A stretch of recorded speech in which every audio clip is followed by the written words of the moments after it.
Hello, I'm Gio Worsley, partner with Property Tax Services. Today I'm joined with Robin Ferguson, who's going to be helping us navigate through the various programs available right across the country as we navigate through these uncertain times.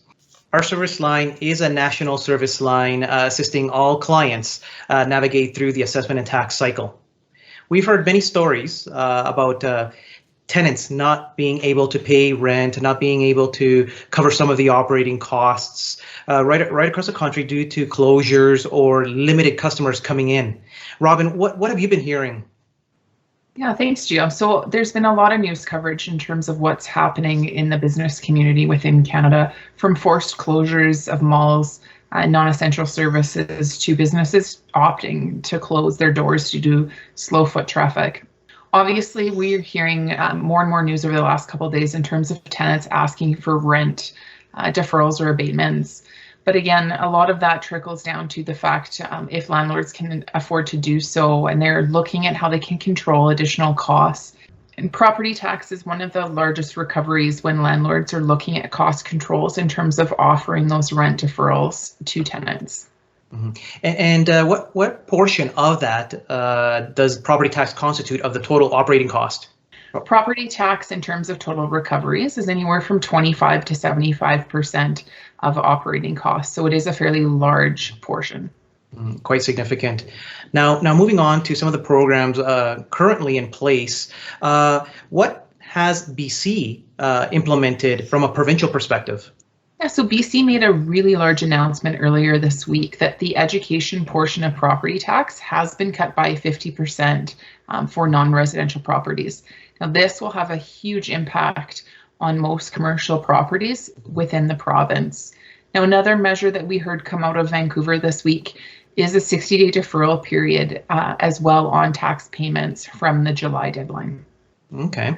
Now, knowing that BC implemented their provincial strategy, what did Alberta do to assist on the provincial education tax? So on Monday, March 23rd, we heard the Premier make a large announcement in terms of cancelling the 3.4% increase to the provincial education budget. So we are seeing that portion being held at 2019 levels, which will be a huge benefit for non-residential property owners. We're looking at approximately $32 million of savings across the province, which will be significant in terms of helping to control operating costs. Mm-hmm. And on a local level, we understand that the situation is fluid, that different municipalities are implementing different strategies, and some of them are in talks right now. What has Calgary and Edmonton done? So part of the Premier's announcement was a 6-month deferral on the provincial portion. Now those provincial portions are collected through each municipality. So we've seen Edmonton be the first municipality to kind of step up and announce that they're offering a 60-day deferral program, as well as no penalties on the taxes if they are late during that period. Calgary, a little bit different situation. We're still waiting to hear if there is a tax deferral. But as of March 25th, the city did announce that there will be a special task force. I believe it's called the Business Sector Support Task Force, which will be looking at how they can help support local businesses. And we anticipate that if there's any sort of tax deferral program being offered in Calgary, it will come through that task force. So stay tuned, in other words, in relation to Calgary and other municipalities that also are in the process of having a plan for their specific city or town. Now, moving on to Saskatchewan and Manitoba, what have they implemented to assist taxpayers? Yeah, so we're seeing this theme of grace periods in terms of forgiving any penalties and interest payments after the deadline moving across the country. So the prairies are no exception to this. So we're seeing Saskatoon and Regina be the first two major centers in the prairies to announce that there will be deferral programs in place.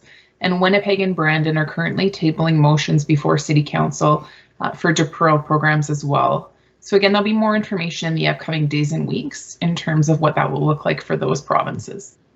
And with Ontario now moving on, being in the last year of its 4-year cycle, what kind of programs are in place beyond just the 60 or 90-day deferral period or the forgiveness of interest on late fees of non-payment on property taxes?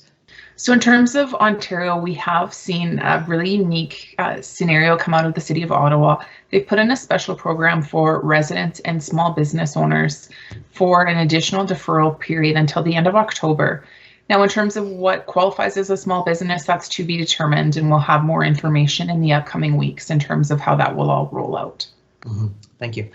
Now, similar to Ontario, now we move on to Quebec. Quebec is in the, I guess, beginning of its 3-year cycle, where the appeal deadline is at the end of April. What programs are available there to assist taxpayers? So again, similar to Ontario, Quebec does operate in installment payments. Tax bills were mailed earlier this year.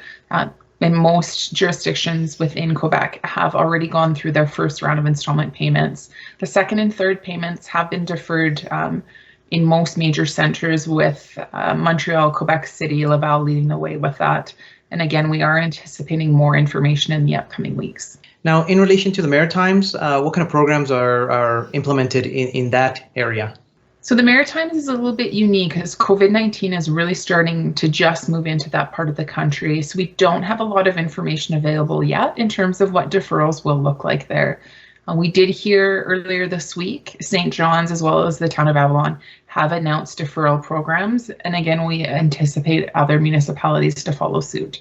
Understanding that the situation is fluid and changing every single day, where municipalities that may not have a program today may have one tomorrow, what can Property Tax Services do to assist? So MNP is keeping track of all programs and initiatives being offered across the country. We've reached out to all municipalities and jurisdictions nationwide to make sure that we have the most up-to-date information in terms of property tax deferrals and programs.